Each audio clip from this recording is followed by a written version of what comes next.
So I see you over there making the big brain strategic moves, saying, if I'm a character designer, I don't need to make these characters move. I don't need to make them act. That's the animator's job. That's for someone else to do.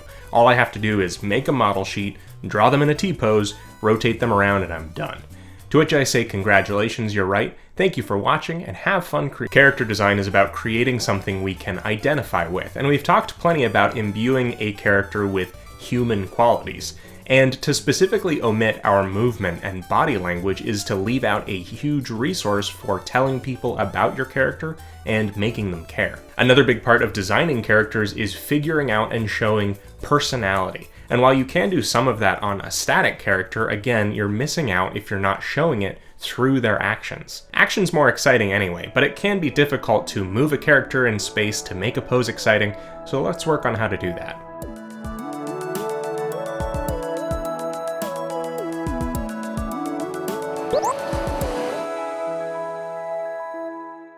The tool that we use most predominantly to act and pose our characters is gesture. Gesture is the curving, arcing, flowing lines that define the motions of our drawings.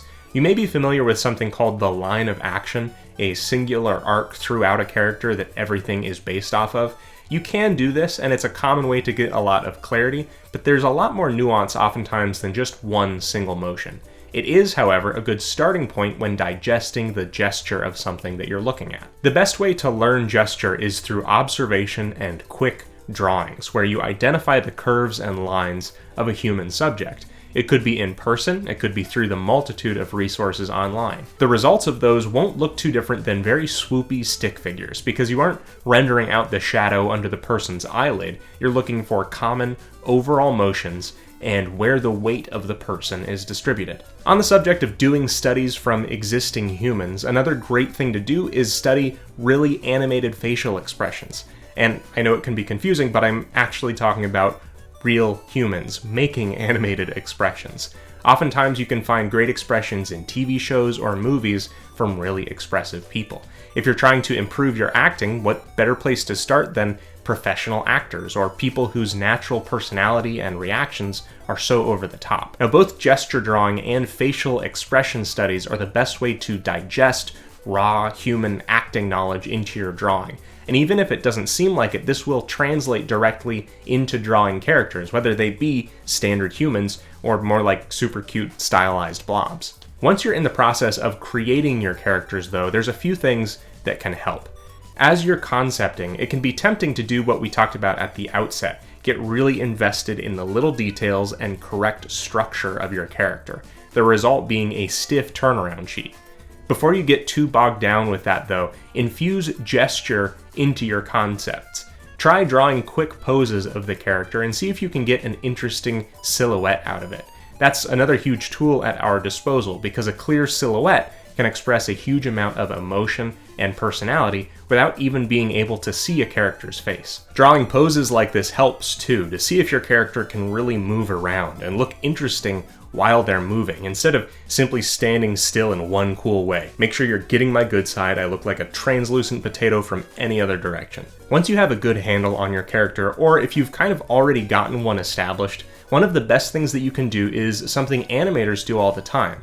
Just like you studied existing reference for characters before, you're going to make your own and get into your character's shoes.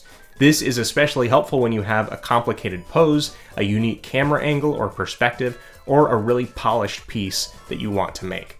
Now for this Jack illustration, I promised I wouldn't show it, so it's kind of blurred, but you get the idea that I started with a photo reference, even though the proportions of this character aren't even human, let alone realistic. The same way that you digest the overall gesture from gesture drawing, there's an overall simple shape and a set of information here that you can redistribute and change the proportions of to fit your character. Like all things, if you're not using reference, the only thing that you're cheating is yourself. You can do the same thing with facial expressions. Really try to push what you're aiming for. Once again, when you have something final, check the silhouette and see if the pose is readable and clear. It may help to separate elements out from each other or to really push or exaggerate a certain arc or motion. I said a few months ago, and I got a little bit of slack for it, that one drawing is not a character, and I know that you can understand a character from one drawing. But honestly, I think you should make it a standard practice to include multiple poses and expressions in any initial work that you do when creating a new character.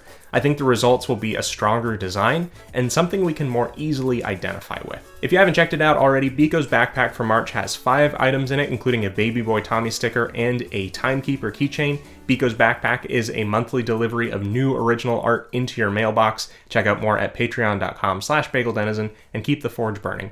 You can keep up with me on Instagram, Twitter, and Twitch at BagelDenizen. Thank you so much for watching, and have fun creating.